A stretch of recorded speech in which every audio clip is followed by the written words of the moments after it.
Bismillahirrahmanirrahim.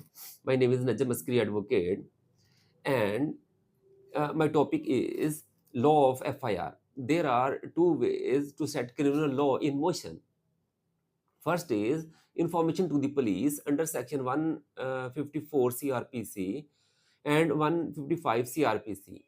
And second way to set criminal law in motion is to file a complaint or private complaint under section 200 CRPC in the court of magistrate.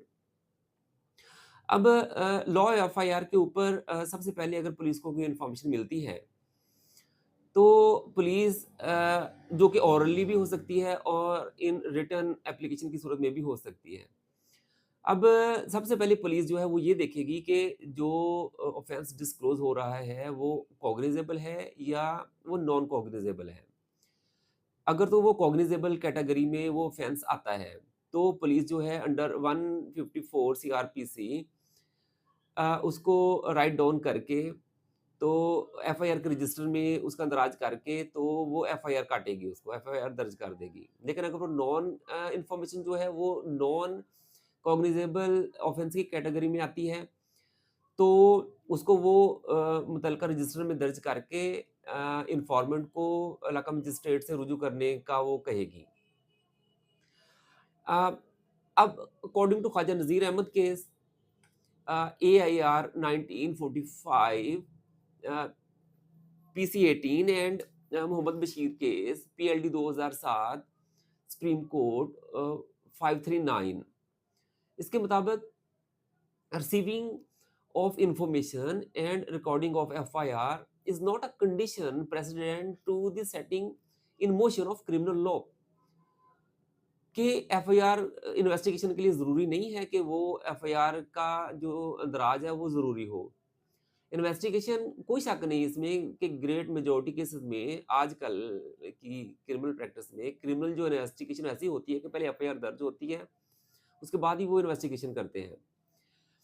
लेकिन यहाँ पे ये एक सवाल उठाया गया है ख्वाजा नज़ीर अहमद केस और मोहम्मद बशीर केस में हमारी सुपीरियर कोर्ट्स ने कि why the police through their own knowledge has believed that a cognizable offense has been committed and should not in their own motion undertake an investigation about facts and circumstances of the commission of the cognizable case कि अगर police वो खुद भी कर सकती है इसको support एक ये सवाल ये यहाँ से उठाया गया है और इसको सपोर्ट भी करते हैं सीआरपीसी के सेक्शंस हैं 157 एंड 156 कि ज़रूरी नहीं है कि वो एफआईआर की इन्फॉर्मेशन मिले तो तभी पुलिस ने इन्वेस्टिगेशन करनी है। पुलिस अपनी जो है ऑन मोशन के ऊपर भी ये काम कर सकती है।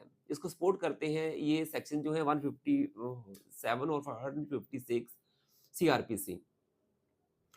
अब यहाँ पे ये स्पिरिट्स कोर्ट्स ये कहती हैं कि हकीकत में एफआईआर दर्ज करने की दूसरी वजूहात हैं। अब वो क्या वजूहात हैं, ऑब्जेक्ट्स क्या होते हैं ऑफ एफआईआर दर्ज करने के? पहला वो ये है कि to obtain early information of any criminal activity. Second is to record information इससे पहले का टाइम आए कि वो इंफॉर्मेशन या भूल चूक गई हो जाए, फॉरगॉट हो जाए या एम्बेलिश हो जाए। तीसरी इसकी वजूहत है एफआईआर दर्ज करने की can put in evidence when informant is examined. तो अगर वो इन्फॉर्मेंट जो है वो एग्जामिन करना हो तो फिर ये एविडेंस के तौर पे भी ये फिर ये यूज़ होगी ये जो एफआईआर है। एफआईआर जो है वो is only a mode of recording and preserving the information, early information about a cognizable offense. FIR is one of means to set criminal law in motion. अ, वरना अब ये इन्हीं केस लॉज में ये कहा गया है ख्वाजा नज़ीर अहमद केस में और मोहम्मद बशीर केस में ये कहा गया है कि हम जानते हैं कि एफआईआर की मौजूदगी पुलिस ऑफिसर को एक्स्ट्रा या एडिशनल जो पावर्स हैं वो नहीं देती इसकी मौजूदगी और ना ही इसकी गैर मौजूदगी एफआईआर दर्ज ना हो तो पुलिस की पावर्स भी इससे कम नहीं होती। अब नेक्स्ट क्वेश्चन इसमें ये है कि मल्टीपल एफआईआर्स हो सकती हैं कि नहीं? अ, इसमें Sughra Bibi case PLD 2018 supreme court 595 chief justice उस वक़्त के chief justice of Pakistan justice Asif Saeed Khosa ने यहाँ से ये बात शुरू की इन सोगरा बीबी केस में पीएलडी 2018 सुप्रीम कोर्ट 595 में कि अगर क्योंकि उस टाइम कंट्रोवर्सीज़ थी कि फर्स्ट एफआईआर भी दर्ज हो सकती थी और सेकंड भी हो जाती होती थी। तो उन्होंने इसको ख़त्म करने के लिए इस सुगरा बीबी केस में ये मतलब इसको सेटल डाउन किया है। वो ये कहते हैं कि अगर पहली जो इन्फॉर्मेशन पुलिस को मिलेगी, फर्स्ट इन्फॉर्मेशन, तो वो उसके ऊपर वो एफआईआर दर्ज होगी, फर्स्ट इन्फॉर्मेशन रिपोर्ट दर्ज होगी। तो फिर जो सेकंड इन्फॉर्मेशन मिलेगी, उसको फिर SIR second information report SIR कहना चाहिए। अगर वो सेम कुएँ के ऊपर अगर एक और इन्फॉर्मेशन मिलती है, तो उसको क्या थर्ड इन्फॉर्मेशन रिपोर्ट कहना चाहिए, टीआईआर कहना चाहिए। यानी एफआईआर, एसआईआर और टीआईआर ऐसे कहना चाहिए। तो उसका जवाब उन्होंने नो में दिया कि नहीं, नो मल्टीपल एफआईआर्स। ठीक है? अब उन्होंने इस केस में ये बातें सेटल डाउन की कि under under section 154 CrPC FIR is only first information about cognizable offence to local police. Example में वो ये कहते हैं कि कत्ल की इत्तला मिली कि किसी गाँव वगैरह में कोई कत्ल हुआ, इन्फॉर्मेशन मिली कि कॉग्निजेबल ऑफेंस हुआ है, अ, और एफआईआर लोकल पुलिस को गई, इन्फॉर्मेशन गई, तो पुलिस जो है इस इत्तला के ऊपर फौरी एफआईआर दर्ज करेगी। सेकंड पॉइंट वो ये इसमें ये कहते हैं कि पुलिस को कॉग्निजेबल ऑफेंस की इत्तला मौसूल होती है, तो इसमें ये बातें भी साथ होंगी। Contains a version as to how the relevant offense was committed, by whom, by when it was committed, और इसका और which ground it was committed। ये चीज़ें वो कहते हैं वो होंगी इसके अंदर। अब ड्यूरिंग दी जो आयो होगा, ड्यूरिंग इन्वेस्टिगेशन उसको जो जितने भी बाद में वर्जन्स मिलेंगे, उसको वो अंडर 161 सीआरपीसी के तहत वो सेम इंसिडेंट के ऊपर वो उनकी स्टेटमेंट लेके लिख लेगा वो। यानी वो वर्जन्स होंगे, एफआईआर एक ही होगी, और इसमें फिर वो ये भी कहते हैं इस केस लॉ में कि अ, ये 166 की स्टेटमेंट्स होंगी, और वर्जन जो है ये क्रॉस वर्जन ऐसे फिर लिखे जाएँगे उसके अंडर 161 सीआरपीसी के मुताबिक। अब नेक्स्ट बात ये है कि इन्वेस्टिगेशन इंक्वायरी हो सकती है before registration of FIR according to 154 CrPC, 155 CrPC and Mohammad Bashir case PLD 2007 supreme court 539 के मुताबिक कि पुलिस को कांट क्योंकि ये नहीं दी गई, कोई अथॉरिटी नहीं प्रोवाइड की गई कि वो एफआईआर रजिस्टर करने से पहले इन्वेस्टिगेशन या इंक्वायरी करे। अगर वो ऐसा करती है तो 162 सीआरपीसी के मुताबिक वो ये हिट होगी, हिट बाय 162 सीआरपीसी के मुताबिक हिट हो जाएगी ये बात, और एफआईआर जो है वो वुड बी इनएडमिसिबल हो जाएगी एट द ट्रायल। ट्रायल के ऊपर वो इनएडमिसिबल यानी एडमिशन नहीं हो सकेगा इस एफआईआर का ट्रायल के मौका पे, तो ये पुलिस वो नहीं कर सकती। एफआईआर बाय कल्प्रेट भी हो सकती है, दर्ज हो सकती है कि कल्प्रेट भी दर्ज करवा दे एफआईआर, और इस एफआईआर में वो कल्प्रेट की कन्फेशन भी हो सकती है।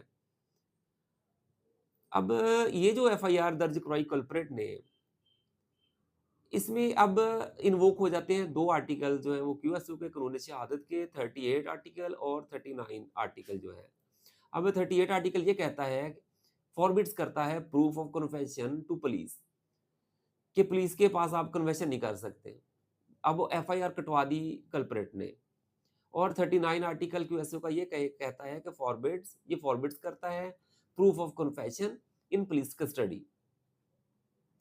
अब मोहम्मद साले केस एक है, पीएलडी 1965 सुप्रीम कोर्ट, कहा कि अगर एफआईआर में कन्फेशन हो, मुल्ज़म की कन्फेशन हो तो शहादत में ये इनएडमिसिबल होगी। अगर कन्फेशन आ जाए मुल्ज़म है, ये मोहम्मद साले केस में पीएलडी 1965 के तो इनएडमिसिबल हो जाएगी शहादत उसकी, क्योंकि उसमें कन्फेशन होता है। मगर गोंदल केस है और सलमान शाह है एक केस आए, उसमें अब गोंदल केस में पीएलडी 1960 पेशावर 137 और Salman Shah case PLD 1971 supreme court 751 में, कि that this prohibition is against accused and not using in favour of the accused. यानी कि ये प्रोहिबिशन उसमें ये है कि मानद ये है कि ये अगेंस्ट जो अक्यूज्ड के तो कन्फेशन वो नहीं जा सकती वो, लेकिन उसमें अगर उसके हक में जाती हो तो फिर वो कबूल की जा सकती है। अब लॉ ऑफ एफआईआर के में ये है मजीद के कि पुलिस जो है 154 के मुताबिक अगर कॉग्निजेबल ऑफेंस उसको इत्तला मौसूल होती है उसके अपने इंफॉर्मेशन के मुताबिक या इंटेलिजेंस एजेंसीज वगैरह थ्रू के मिलती है, अगर उनको बिलीव होता है कि कॉग्निजेबल ऑफेंस है, तो वो कंपल्सरी है उसके ऊपर कि वो एफआईआर दर्ज करेगी। डिले जो है वो फैटल होता है हमेशा, अगर एफआईआर में डिले हो तो वो फैटल होगा। टाइम प्लेस होना ज़रूरी है एफआईआर के अंदर, कि कहाँ हुआ टाइम क्या था, इस टाइप की, और वो डिटेल में नहीं होनी चाहिए एफआईआर जो है ये लॉ इन लॉज के मुताबिक।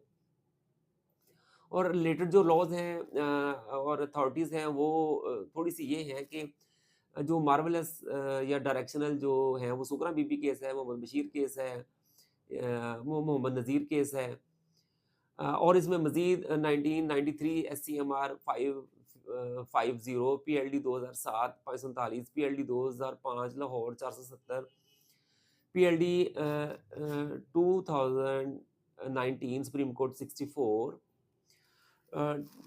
2019 supreme court 274 2020 एससीएमआर 178 PLD 2016 supreme court 170 PLD 2019 2019 supreme court 64 page 2014 2014 एससीएमआर 749 PLD 1977 supreme court 539 2015 एससीएमआर 423 वगैरह, ये इसके मुतल्लिका केस लॉज हैं। Thank you.